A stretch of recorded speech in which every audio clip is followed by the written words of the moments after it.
স্ক্যানারে এবার দক্ষিণ দমদম পুরসভার ভাইস চেয়ারম্যান নিতাই দত্ত।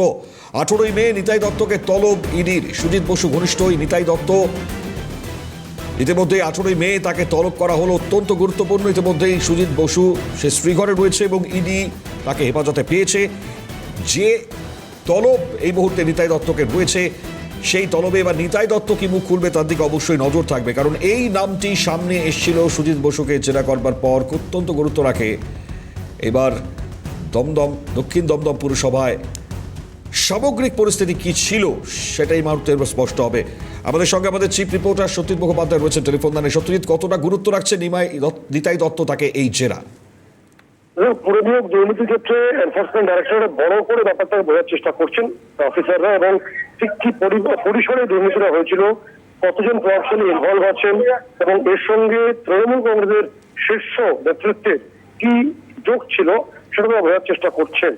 ইতিমধ্যে দেখবে যে প্রাক্তন মন্ত্রী এবং অত্যন্ত প্রভাবশালী সুজিত বসু তাকে গ্রেপ্তার করা হয়েছে।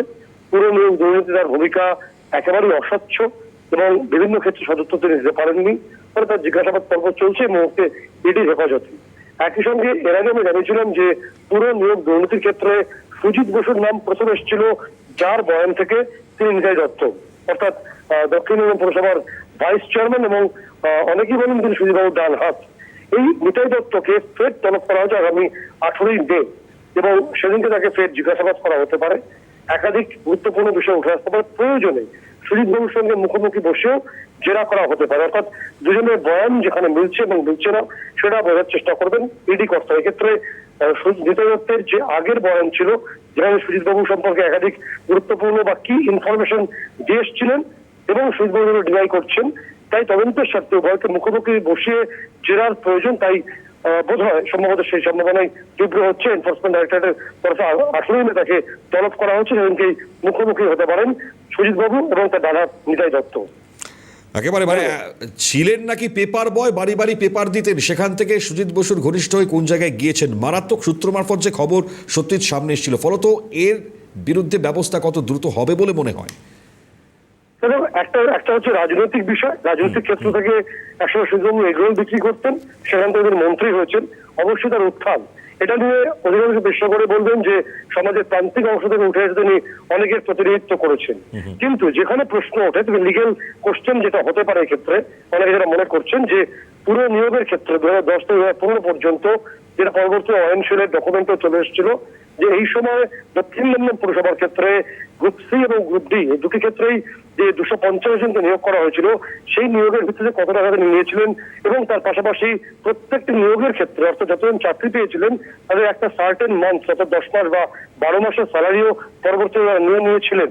এবং একটা তোলাবাজির পরিস্থিতি তৈরি হয়েছিল দক্ষিণ দমদম পুরসভায়। সেই সময় দায়িত্বপ্রাপ্ত ছিলেন সুজিত বাবু অ্যাজ ভাইস চেয়ারম্যান। ফলে এই প্রশ্নটা খুব প্রাসঙ্গিক যে তিনি একদম প্রান্তিক স্তর থেকে উত্থান হয়েছেন, সেটা তো একটা ভালো দিক, পজিটিভ দিক। কিন্তু তিনি যে চেয়ারে বসেছিলেন, ক্ষমতার চেয়ারে, সেখানে তার জ্ঞাতসারে যে দুর্নীতি হয়েছে, সেই দুর্নীতিতে কতটা পা ডুবিয়েছিলেন সুজিত বাবু এবং তাকে সহায়তা কতটা করেছেন নিতাই দত্ত, তিনি বর্তমানে ভাইস চেয়ারম্যান।